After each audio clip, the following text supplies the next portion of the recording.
প্রিয় সাহাবী আবু হুরায়রা রাদিয়াল্লাহু তাআলা আনহু থেকে বর্ণিত, আল্লাহর পয়গম্বর ইরশাদ করেন, লা ইয়ালিজুন নার রাজুলুন বাকা মিন খাশিয়াতিল্লাহ হাত্তা ইয়াউদাল লাবানু ফিদ দার'i ইলা আখিরিল হাদিস আও কামা ক্বালা আলাইহিস সালাতু ওয়াসসালাম।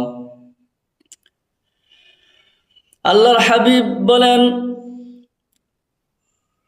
উলান থেকে দুধ বের হওয়ার পর যেমন এই দুধ উলানে ফিরে যাওয়া সম্ভব, ঠিক তেমনি যেই ব্যক্তি আল্লাহর ভয়ে কান্নাকাটি করে সেও জাহান্নামে যাওয়া অসম্ভব।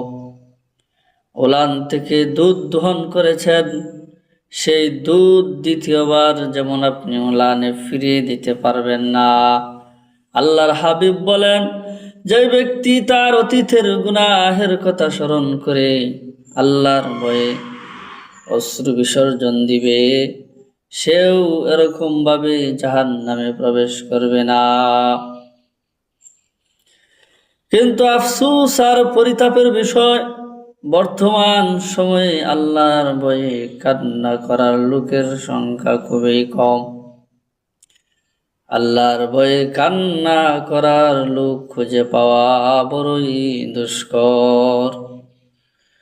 সকাল থেকে সন্ধ্যা, সন্ধ্যা থেকে রাত্র 24 ঘন্টা আমরা দুনিয়া নিয়ে ব্যস্ত। পরকালের কথা ভাবার আমাদের সময় নাই।